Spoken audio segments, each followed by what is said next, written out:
Hello, Tiffany. Hi, Dr. Nguyen. You are a patient that has been with us for a very long time. Mm-hmm. And we are starting this series where we call Coffee with the Doctor. It means that I love my coffee. Every day I have to have my coffee before I start the day.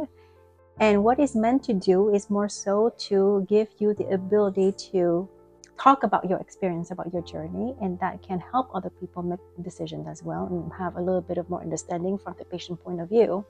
It's always easier for the doctor to say, oh, this is going to be ABC, but perception-wise from the patient is always a little bit scarier, right? Can you tell us a little bit about yourself? What is it that you do? And when did you have your procedure? So I am a physician, so I have a little bit of a healthcare background.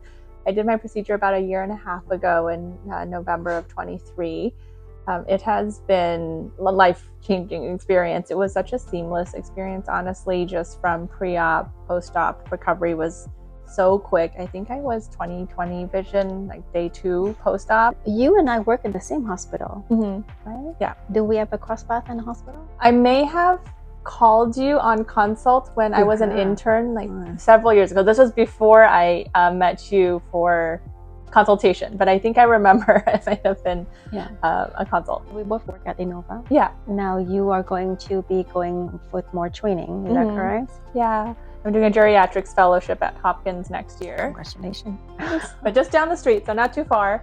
I'm hoping to come back afterwards. Yeah, and have your own practice. Yes. Yeah. Cool. Did you know already that you wanted to do ICL, or you thought that you could do LASIK? I had gone to consultation for LASIK and ICL at a couple of practices, and then I had heard about ICL at a different practice, and that's when I learned that I might have been borderline LASIK candidate because of my prescription and my corneal thickness, and that I probably wouldn't be able to do touch-ups and refinements down the line. And the fact that ICL was like no dry eye, that was really appealing. So then from that point, I started searching for ICL options and surgeons in the area, and that's when I came across your practice. And in my comparison, truthfully, it was just the process working with Nikki, working with you, learning about what surgery was going to be like, made me feel really comfortable, and that's why I ultimately chose to do ICL with you. So do you remember, were you nervous before surgery? Not really. And I think it might be because of my healthcare background. I know my husband, who also... Actually, no. People in healthcare are even more nervous. Really? Because they know what to expect all the time, you know? Oh, okay. Like, I know my husband was super nervous about, like, for you? He was like, they're sticking something in your eye.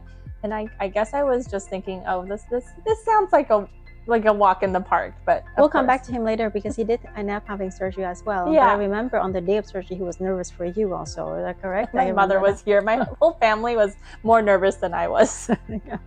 Do you remember how the procedure was? Yeah, it was very straightforward. I remember pre-op instructions was like do drops before I came to the surgery center, the clinic, and then I got this mild sedation, the anesthesia pill shortly before one eye, and then I remember kind of being moved to the surgery room, and just remember like bright lights and dilating, and then maybe some numbing that you had put in, and from there it was so quick. And then before I know it was like, okay, time to take the second pill because we're doing the second eye, and then you guys kind of set up everything and did the other side. I'm pretty sure I was home like in 2 hours. Yeah, it was very quick. Like by early morning, I was home, and it was very, very easy. At home, was the recovery easy? Yeah, very easy. There was no discomfort in the eye at all. Honestly, I was just tired. I think it was from the sedation. So I just took a bunch of naps and lounged around. I wanted to watch TV, but I was advised not to because I had just gotten eye surgery. So I just kind of lounged around, did nothing all day. And by day 2, the next morning, I was like kind of back to normal. You came to us and you were already 2020. When did you get back to work? Do you remember? I took the rest of the week off. I think it was probably early in the week that I did the surgery, but I honestly probably could have gone back to work earlier, but I took the rest of the week off just in case. Do you remember when was the first time that you noticed that the vision was changed? Was there at an moment? I think it was just that first post-op appointment, like the next day. My vision was already pretty much the same as when I was wearing contacts. My left eye is always a little bit worse than my right eye. I think it was 20/25 in the left, and that's the same even pre-surgery. So honestly, it was almost felt like as if I was wearing my contacts, except I didn't have to reach for my glasses. I didn't have to take my contacts off at the end of the day. Were you a contact lens wearer every day? You were wearing contacts? Yeah, like 12 hours a day. for many years, since probably 5th grade. I've been wearing glasses since 1st grade, and then Do you remember contacts at since all 5th like grade. feeling like you have to remove contact lenses? You remember that?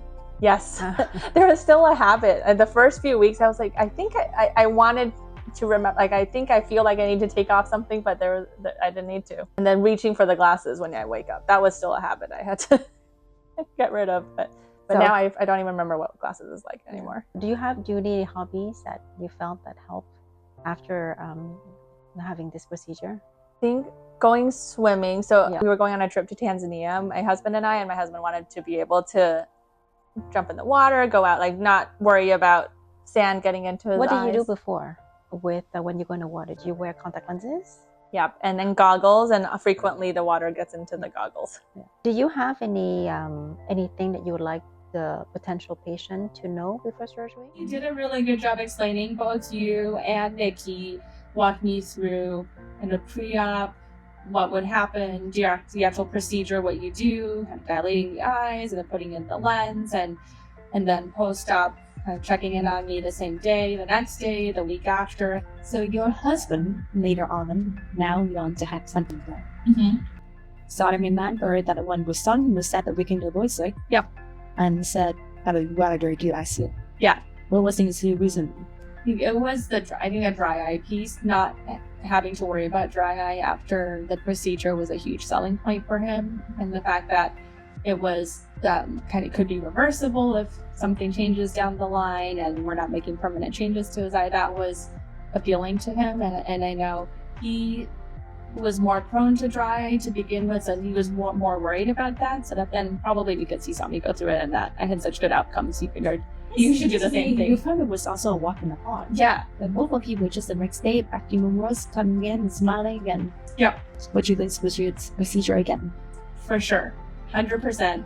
Like I've told all of my friends about it. That some friends have done LASIK before I got my procedure, and I mentioned ICL and asked them to ask their doctors about ICL and come here. One of my friends has actually already come here to get their procedure. So I think I'm trying to tell my friends ICL should be on their radar, at least if it's an So I've been wearing my specs because this morning we had a bunch of ICLs.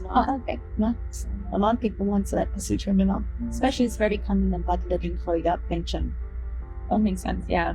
Taiwan, I was just telling Nikki that some of the doctors that I've talked to haven't heard of it before, and they're talking about Smile and LASIK, and I understand that. In Taiwan. In Taiwan, yes. And that's not something that we hear as much here. And so I've been telling everyone that there's like really no after side effects and the halos thing, I know that you warned me about. Honestly, I feel like I might have seen halos before surgery anyway, so my brain has already tuned them out. So I have to really pay attention to. Then we don't have to think about it. Yeah. It's not a thing. It's not a problem. Yeah. But I do always tell patients about the halos, and I think in the end, all of them will say, yeah, I see it, this and that. I haven't had a patient who wants to remove the ICL because of the halo. Yeah. Oh, I agree. Is there anything else you want to say to close? Everyone should get ICL. I wish that it was kind of the first reflex offering. Like we all know about LASIK, kind of just commonly, colloquially, everyone talks about it.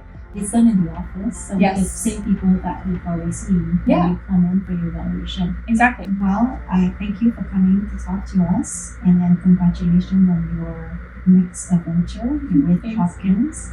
And I'm sure you're going to be around. Yeah. Right? And we'll continue to see each other. Yep.